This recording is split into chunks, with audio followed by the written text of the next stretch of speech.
I had family members think maybe my father was hitting me, but that never happened. Can he solve the mystery for parents accused of harming their baby? Did you wonder for a second? Is there a secret? Fractured family. Plus, do these two women have sex on the brain, literally? She'd meet people and within seconds, she'd be offering them sex. You look like such a demure, sweet young thing. I mean, truly. A baffling mystery of how severe brain trauma and a car wreck put their sex drives in overdrive. It doesn't feel good. It doesn't feel healthy. Is it all in your mind? And so terrified of getting pregnant, she's willing to become a runaway bride. I just feel like I'm having a hard time breathing. What's the phobia that's so bad she could lose the love of her life? Why are you crying? I don't want to miss out on something that could be really special. Tonight, My Strange Affliction. Here now, Elizabeth Vargas and David Muir. Good evening. Tonight here, people who are so brave for letting us into their homes, sharing their stories, their strange afflictions that are so troubling they might not even tell their friends, but they are telling us tonight. And so we start right off with a husband and father who could be facing jail time right now because of a possible medical mystery. Or is it a mystery about a marriage? The question, how well does a wife really know her husband? Tonight, a family that got so many death threats they had to change their address. They are desperate for answers, and a doctor is going out on a limb with a possible solution. Here's Deborah Roberts. Cynthia Ross is frantic with worry as she and husband Brandon rush their 2-month-old son Ryder to the hospital. So we packed up enough stuff for the night and headed to the emergency room. Ryder's left leg is strangely swollen. They're desperate for answers. They took Ryder in to have a skeletal survey and wouldn't allow us to accompany him. We could hear him crying. X-rays reveal Ryder has multiple fractures: his leg, his clavicle, ribs, and more. Found a fracture actually in each ankle. And then he had a lumbar compression fracture in his spine. That sounds pretty scary. It was terrifying, and I just burst into tears. That's not my son. That can't be possible. To Ryder's distraught parents, it seems like a medical mystery, but doctors suspect something far worse. Child abuse. Yep. And when you heard those two words? It was surreal. That's not us. There's just no way. For Cynthia, a stark question arises. Could Brandon be abusing their baby? Did you wonder for a second? Is there a secret? Is there something I don't know? The child abuse pediatrician was like, these fractures are common. If your husband had done something like that, you probably wouldn't know. And I was like, well, is Brandon some person that I've never met? How could that happen under my nose? How indeed. Rewind a few months and the picture-perfect images tell a very different story. Precious babies, Rosalind and Ryder. The doting father. First kisses, sweet moments. I am a mom. That's my identity. I love children. I love being pregnant. I love having babies. My imagination has us in a big farmhouse with kids everywhere. Probably maybe around 4. We can have as many babies as we can afford. That's basically what I want to tell her. Smart, practical. Yes, he is very practical. He's not as whimsical as I am. They'd married 3 years earlier. Brandon was 22, Cynthia 21. After Rosalind's birth, they moved back to Maine, where Cynthia's roots run as deep as the New England woods. And soon, another baby. Ryder is born at home. Brandon spent a majority of my labor running hot water up and down the stairs like in movies. The old times. It was the coolest experience ever. I'm glad she did it. For his first month and a half of life, it was just me and Rosalind and Ryder at home, and Ryder and I were inseparable. But then, that night, when the perfect picture shatters in an instant and the accusations fly.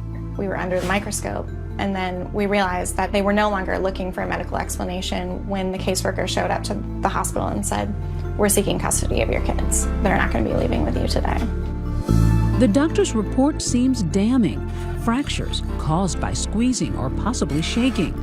Police zero in on Brandon, though he says he's never told why. A detective knocks on his door.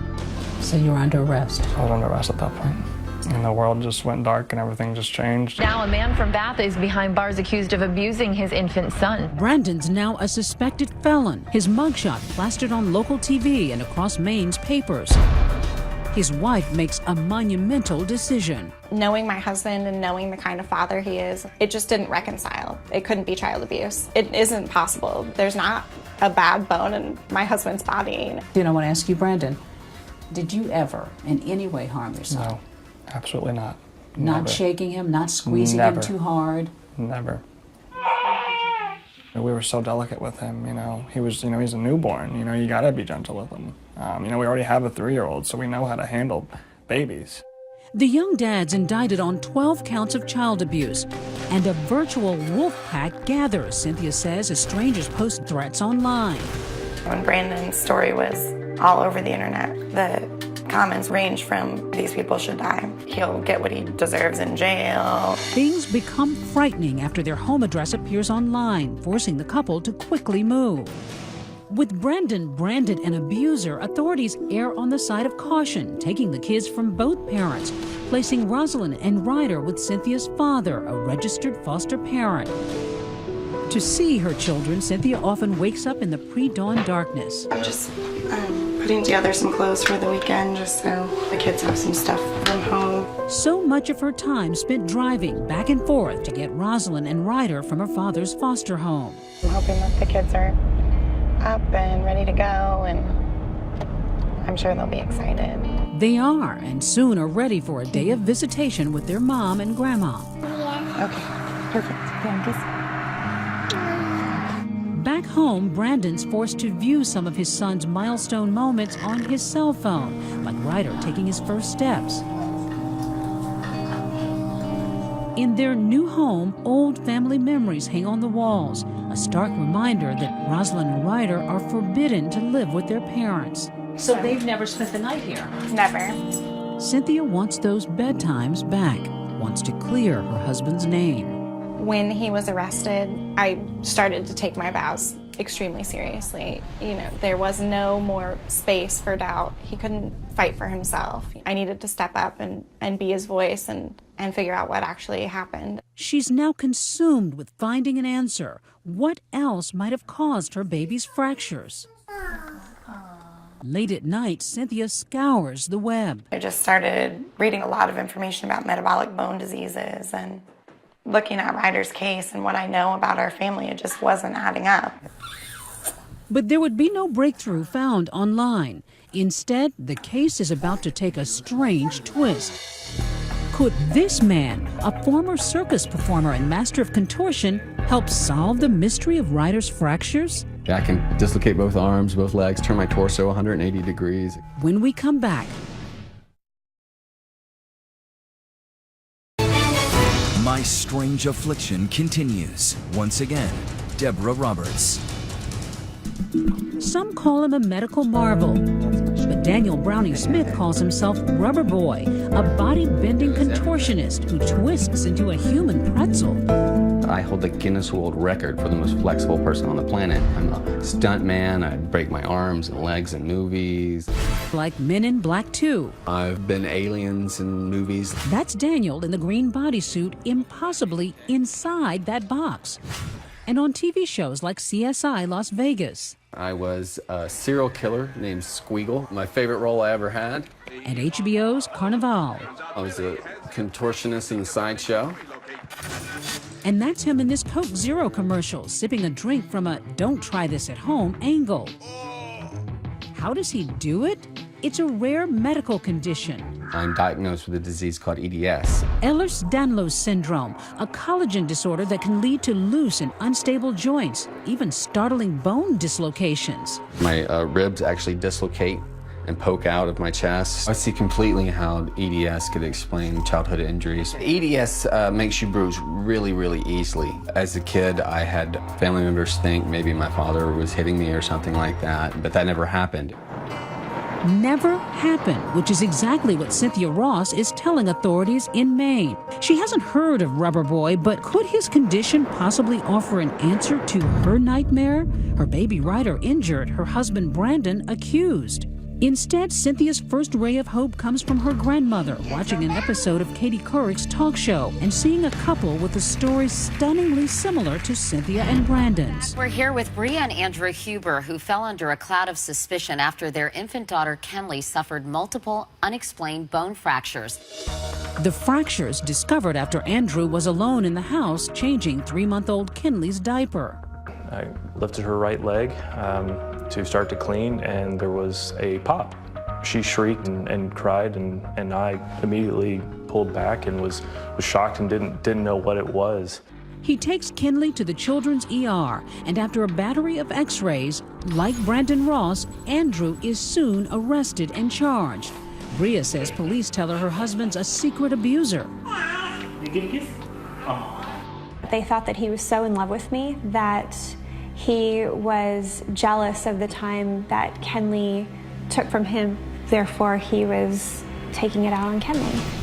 Bria doesn't buy it. They hire a high-powered Texas lawyer, and Bria sets out to discover what might be wrong with their baby girl, crisscrossing the country with Kenley, but finding no clear answers. You took Kenley to, I guess, 9 different doctors in 5 states, trying to get to the bottom of this. It was extremely frustrating. Obviously, I would fly across the country only to be told, "Are you sure your husband isn't abusing her?" Because that's what it looks like. Until she discovers Dr. Michael Hollick, a biochemist at Boston University School of Medicine. If you now clinically evaluate this infant, He offers a radical theory, one that makes him a kind of lone wolf in the medical community, that EDS, Daniel's rare condition, might cause not just joint dislocations, but fractures in the bodies of some children. How does it present? it can present with fractured bones, what we call bone fragility, with minimum handling of the infant. After performing physical exams and reviewing x-rays and medical histories, Dr. Hollick diagnoses both Kenley and her mom with EDS. I got to see Kenley in my clinic, and there was no question, in my opinion, that she has classic EDS. That diagnosis finally helped sway prosecutors in Texas to dismiss abuse charges against Andrew, reuniting him with his young daughter. They knew they weren't going to win that case from a legal standpoint. They could not prove anything. So before you go taking children out of loving parents' homes and very closely ruining lives, it's a dangerous game to play. The Huber story is now a lifeline to Cynthia Ross, back in Maine, searching for answers about her son Ryder's multiple fractures. When she hears of Dr. Hollick, I just packed up my mom and my son and we drove down there to Boston, where Dr. Hollick agrees to review Ryder's case. So once you looked at all of these x-rays and all of his fractures, you concluded what? Well, I concluded that based on my physical exam of Ryder, that he has EDS, and the likelihood is that these multiple fractures could have been due to the underlying genetic disorder, EDS and bone fragility, and not due to child abuse. What did you think when you heard that? That family in Texas had the same diagnosis and everything was dismissed and they were able to be a family again. And I was just sure that we were just some formalities away from being whole again and our kids could be home. But the state of Maine isn't swayed. Unlike prosecutors in Texas, the case against Brandon is going forward. Maine authorities declined to talk to 2020. It just seems like the medical evidence is being completely ignored. In fact, Dr. Hollick's theory has set off a firestorm in the medical community. One doctor we spoke with pointing out there's no published scientific evidence linking EDS to fractures in infants. Dr. Hollick admits he is breaking new ground. He says he plans to publish his findings soon. Do you worry that you could be wrong? That you could be sending a child back into the hands of abusive parents? I worry about this all the time, and I make it clear to the courts that I don't know the parents. And yet, I've seen over 1,000 of these patients, and even as adults, they're at extremely high risk for fracture with minimum trauma. So it's not a surprise to me that just typical normal handling of the infant can result in these fractures. But even with the EDS diagnosis, Brandon's still living under a cloud of suspicion, still separated from Ryder and Rosalind, while his wife refuses to give up, reaching out to other families familiar with their nightmare, including her new friend Bria Huber in Texas, who offers some hard-earned advice. Just cling on to the hope that the truth will eventually come out and that you will be redeemed.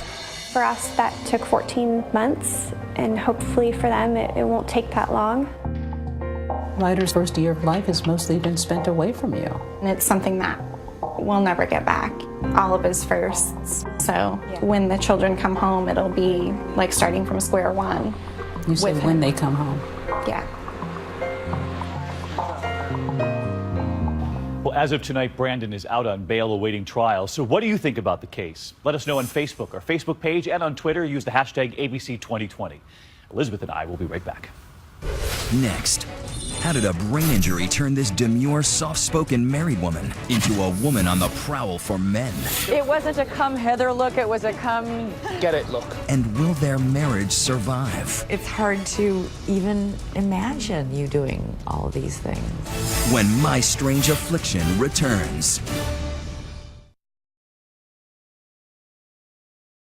A serious injury to your brain can cause all sorts of medical issues, amnesia, blackouts, seizures. But this next strange affliction involves the libido. People who survive traumatic brain injuries only to find themselves with a new sex drive that's in overdrive. This is Alyssa, just Alyssa, no last names. It's that kind of story. She's 23, single, lives in Vancouver. Behind that bold blue eyeshadow, an ordinary woman with a strange tale of desire gone wild. Do you ever imagine that that car accident could so change the course of your life? I think that as people, we'd like to think that our personality is a bit more stable. And this is Heather, happily and normally faithfully married to her husband Andy. They're from England. She too has a story that would make just about anyone blush. Walking down the street for a while was hazardous. She'd catch people's attention, you know, guys. She'd just give them a look. I was never subtle with it. It was never subtle. You were never subtle? No. It wasn't a come Heather look, it was a come... Yeah, get it look. Two women, a world apart, with one thing in common, a brain injury that transformed them in ways both intimate and unimaginable. Trauma through a switch in their brains, supercharging their sex drive. Their story might be called 50 Shades of Grey Matter. I think I was doing some gardening that day and I collapsed in the garden and I can remember a huge pressure in my head and knowing that something was really wrong. Heather's X-rated odyssey begins with a subarachnoid hemorrhage, massive bleeding in her brain. It left her in a coma for 2 weeks. Doctors were not hopeful. They said it's not good and she's probably not going to survive. During our interview, a moment of brutal frankness that shocks Heather. He tells us in a way he did lose his wife. The wife that I married died on May the 21st, 2005. That's really sad. It's true though. It's not. That's what happened. Heather emerges from the coma with a voracious interest in sex, starting in the hospital. So she wanted to have sex with you in the hospital bath? In the shower room. While she was still hospitalized? Yeah. After she was released, it only got better. That is to say, worse. So what are we talking about, every day? Yeah, 2 or 3 times a day. 2 or 3 times a day? It was emotionally hard, it was physically hard. It was hard. You got sick of sex? Not sick of it, but just sort of bored of the frequency of it. And then one day, as Andy watches, Heather crosses the street from their home to pick up a construction worker. This guy called her over and she went over. When she got to the doorway, he kissed her on the mouth and I was like watching. She crossed the street and she's making out with a man. And I'm just watching thinking, what's happening there? Heather begins propositioning and groping other men left and right. She'd meet people and within seconds, she'd be offering them sex or even sort of having sex with them. You look like such a demure, sweet young thing. I mean, truly. It's hard to even imagine you doing all of these things. Is it just an urge to have sex? I think so. Experts say brain trauma often causes a decrease in libido. Only rarely does it cause the opposite, what doctors call hypersexuality. Heather and Andy met with Harvard neurologist Dr. Alice Flaherty as part of a British documentary. These things here are your temporal lobes, and a lot of this is what was damaged when I looked at your CT. This is where the aneurysm, the blood squirted out and hit this the most, and also causing damage to the hypothalamus, which is down in there, and right in the center of the brain. Right up at the front of it is this thing called the amygdala. It's very important for fear, and I think you're more fearless. You're talking about, you're more fearless. wasn't it? You're able to approach things and do things that you wouldn't before. Andy estimates Heather had sex with about 10 other men, but behaved inappropriately with as many as 50. Heather, at the time, she couldn't see that there was anything sort of out of the ordinary and that she didn't think she was doing anything wrong. She was like, well, why can't I? Didn't matter how old they were, didn't matter how handsome they were, it didn't matter how fit they were. It just mattered that it was a man. It wasn't about the guys, it was about her. It's like a sport, you know, going out and seeing if there was anybody around. Yeah. In Vancouver, Alyssa is also trying to manage a new sexual personality, which she traces to a car crash in 2008. The car flipped over 3 times, I hit my head, and the next time I woke up was in the morning in the hospital. She had been a typical teenager, she says, interested in fashion and sewing. Her experimentation mostly confined to hair color. So you weren't boy crazy, as they say? Basically, yeah. And you'd had basically one sexual experience? Yeah, with one guy beforehand. But from this crumpled wreckage, Alyssa says she emerged a changed person. So what did you begin to notice about yourself? I was tired, I was depressed, anxiety, I was withdrawn socially. The area of her brain injured in the crash was the frontal lobe, the part that controls impulses. Everything needs a braking system. Everything needs some sort of control. And when there's none, it's usually a disaster. That brake failure led to Alyssa's strangest affliction. How much of your thoughts after this brain injury were taken up with sex? There was definitely much of the day. Scott Stanley is Alyssa's attorney. Before the accident, she was just a normal kid, and then afterwards, she would use this expressly explicit language detailing sex and would say things that would just cause people to shudder. This had to be such a big dramatic difference, to be not really very interested in sex and then all of a sudden obsessed with sex. Did you suspect it was because of the brain injury? I think at first I just blamed myself. I just felt a lot of shame. Alyssa says she couldn't stop herself, but she couldn't enjoy herself either. I don't necessarily physically actually enjoy sex all that much. I'm doing it to satisfy a compulsion. It doesn't feel good. It doesn't feel healthy because it's not. Making a virtue of a vice, Alyssa now sells provocative videos of herself under an alter ego, Sasha Misery. Listen to my voice. Her sexual compulsion was cited by her lawyer as part of a lawsuit against the driver responsible for her accident. The judge awarded her $1.5 million. The judge agreed with us that her increased sexual activity, her sexual impulsivity flowed from her frontal lobe brain injury. She's in therapy and on medication and says just recently her sexual urges have begun to diminish. So now you're not at a point where every waking thought is about sex? Right now, knock on wood, no. What she really wants now, she says, is someone to love. Heather and Andy's outcome may give Alyssa some hope. Heather's desire has been dampened by therapy and prescription drugs, sort of a pharmaceutical cold shower for her overheated libido. Do you still have those urges, or are you just better at controlling them? I don't think I have them so much at all now. But also I make sure that I'm not in a situation where there's only me and a bloke, you know. I just make sure that never happens, really. They're now celebrating more than 20 years of a marriage that truly tested nearly every vow. Some say it might sound fun or even funny at first, but could you live like that? Let us know on Twitter. Use the hashtag ABC2020. And coming up here, a strange phobia we discovered a lot more common than we thought. Elizabeth, you said you could even relate to this. I can, I have it. I'm one of millions of women who do. We'll tell you what it is when we come back. Next, she's got the man, she's got the dress, but she's also got a paralyzing fear that could keep her from starting a family. Why are you crying? I don't want to miss out on something that could be really special. When My Strange Affliction comes back.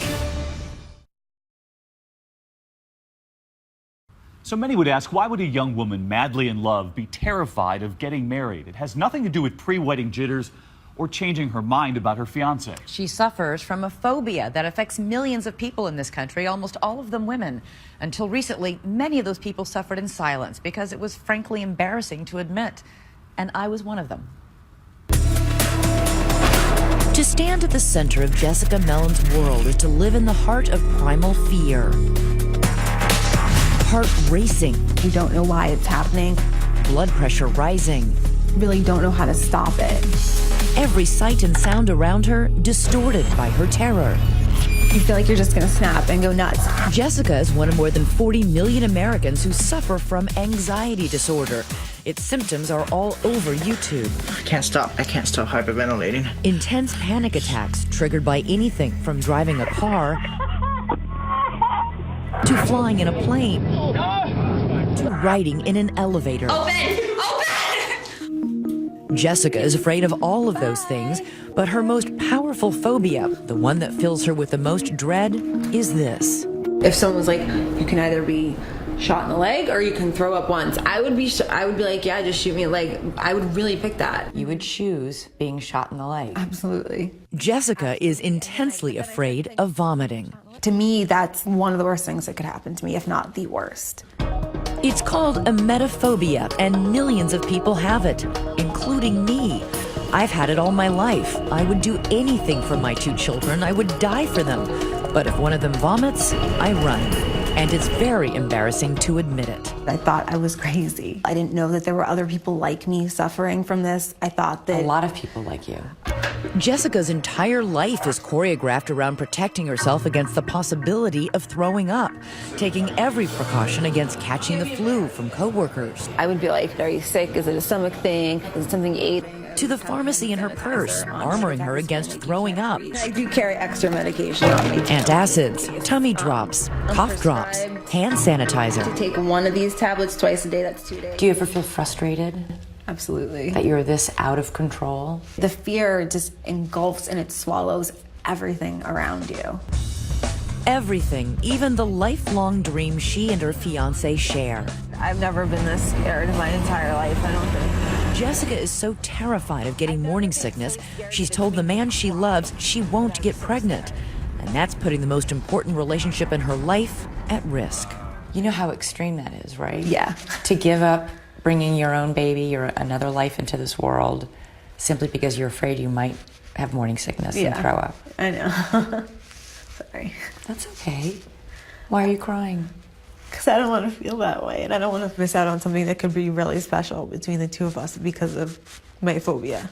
It's not fair to him either. But right now you simply can't. I can't. Marvin and Jessica met and fell in love while working at a restaurant they owned together in Philadelphia. We just automatically clicked right off the bat. Everything was going well until they started planning a wedding and a family. How fraught did your relationship get as a result? I told him that if he felt like he couldn't continue with this relationship because I might not be able to do this, that obviously I would be devastated, but I would have to let him go. I'm scared what it's like if I can't get to this point where I feel like I'm okay to get pregnant, like what that's going to mean for us in our relationship. Jess, it's not ideal, okay? But like neither are a lot of things in life. In the beginning, did you think it was funny? Like, are you kidding? I just thought that she essentially didn't care enough to try. I'm like, you're not willing to even risk throwing up to have a kid with me? I mean, I took offense to it. And now Jessica's phobia has gotten so extreme, she's begun researching hiring a surrogate to have their baby. And how much would this cost? How much do you, approximately? Between $40,000 and $90,000. $40,000 and $90,000? Yeah. Desperate to conquer her phobia, she chooses a radical path. The treatment we are allowed to tape is rarely shown on camera. Her doctor is Stephen Tsao. We have to be deliberate about let's confront this and let's really confront it. Dr. Tsao was talking about exposure therapy. He's throwing up into a toilet. The goal is to desensitize Jessica to her fears by directly confronting them. I feel like I can smell it. Suddenly, her eyes fill with tears as a memory she's repressed surfaces. I think I'm starting to remember why I'm so scared of it, which is making me really upset. The last time I got sick when I was younger, I was throwing up so bad I couldn't breathe, and that was really scary. It's the first major step toward learning to control her phobia. You should be really proud of yourself. Thank you. Over the next 5 months, the attack is relentless and targeted. From pictures of people throwing up to eating food she thinks is unsafe and will make her sick. Time and again, he forces Jessica past her comfort zone. But with just weeks now until her wedding day, Jessica's still not sure whether she's ready to get married because she's still afraid of getting pregnant. I can't have a child until I feel better about this. I'm tempted to just make myself throw up. Jessica is horrified when Dr. Tsao asks her to do exactly that at their next session. Is it this one, or is there's a next one? Okay. Down this hall and into the claustrophobic confines of a tiny bathroom, Jessica is about to take a leap of faith. But after an hour and a half of tears and frustration, I can't do it. she may feel defeated, but the goal was never about actually throwing up. The goal is all of the anxiety that comes with throwing up. Mm-hmm. I want all of that to go through. I know you're trying hard. You don't have to say anything. Marvin still hopes she will someday have his baby, but for now, he is willing to wait. The more and more I realize that she is actually like deathly afraid to throw up, the more it becomes like real for us, you know? The therapy has helped Jessica a little and helped Marvin understand a lot.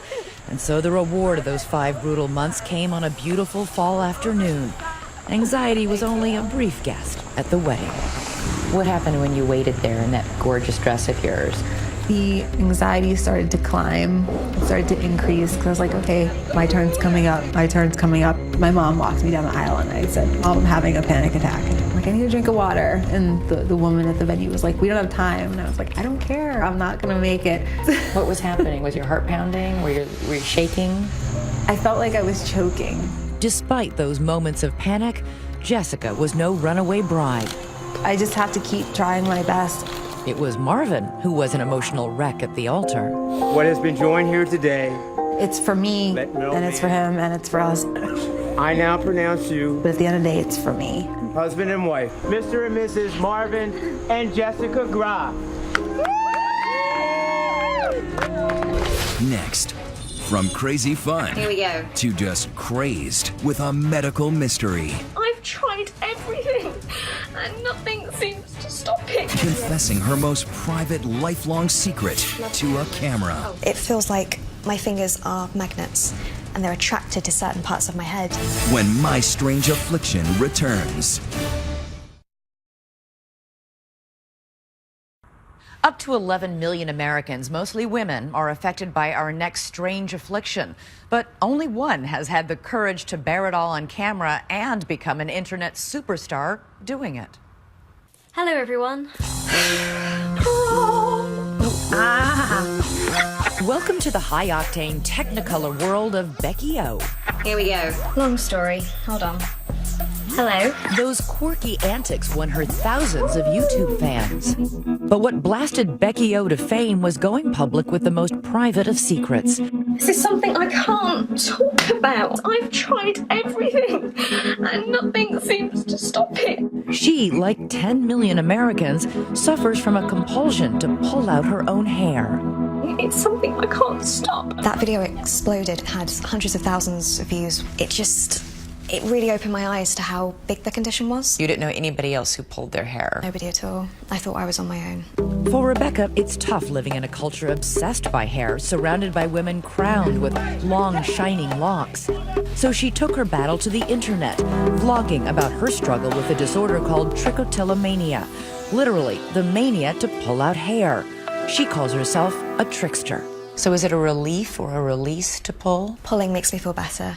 But then when you see the damage afterwards, then you think, oh, no, okay, that's actually making me feel worse. You would have a bald spot the size of your fist? Yeah, this is the most hair I've had in 5 years. And that terrifies me. Why does it terrify you? Because I'm always worried I'm going to lose it. As a child, she often played with her hair, but the vlogs of her teenage years reveal a habit spinning dangerously out of control.